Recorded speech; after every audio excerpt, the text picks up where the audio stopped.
how long was it after wrestling that you and being let go by WWE? Was it that you went into education, and was education something that you'd always kind of considered? Oh yeah, no, absolutely. I left wrestling 2005, and then I began my journey in education 2009. So I would say about 4 years.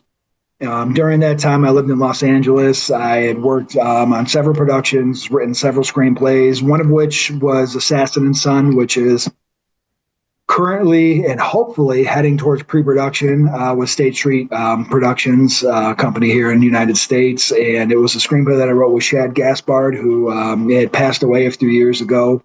But it wasn't fulfilling, and it wasn't stability, and it wasn't something that I felt that I personally had a future in. So I think 4 years from the time I left wrestling until the time I ended up moving back home to Syracuse, and enrolling in Oswego State University to be a teacher. I was a teacher for 4 years before I was an administrator. So my first love was teaching, and that's why I got into education. It was only through teaching that I realized that I'd have a much more impactful reach by being an administrator, not only dealing with students, which is a priority, but also dealing with staff. Your students, you can't meet your students' needs unless you're meeting your staff's needs as well.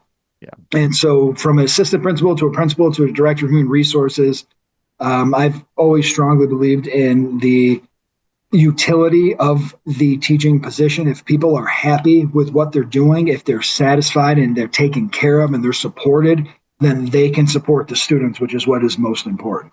Yeah. Now I've got to ask you, obviously, I mean, you look to a degree different to your Muhammad Hassan days, but also you've kept in great shape. And I think if you put two photos side by side, it's pretty obvious. How many of your I guess word got around pretty quickly. How many of your students kind of know about your wrestling days? But more to the point, how many of the parents are grilling you for questions about WWE? Because I suspect it's probably the parents more than anything who were watching you 20 years ago. Oh yeah, and students do know, and they always have. I mean, it's nothing I've ever tried to hide. It's something that I've always been willing to talk about. It's nothing that I would naturally bring up in a conversation. I mean, my position alone is education, and so if I'm going to talk to you as a student or as a parent, it's going to be about what's happening within education. However, it's always been a positive. It has never been a negative in my career.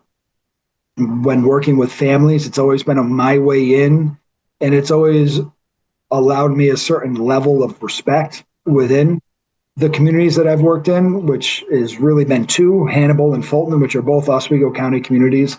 And it's a good icebreaker, and it is a good way to start a conversation, but ultimately based on the experiences that I've had and my career in wrestling, I'm able to get the attention of some parents that are typically harder to talk to. And so it's always been a positive.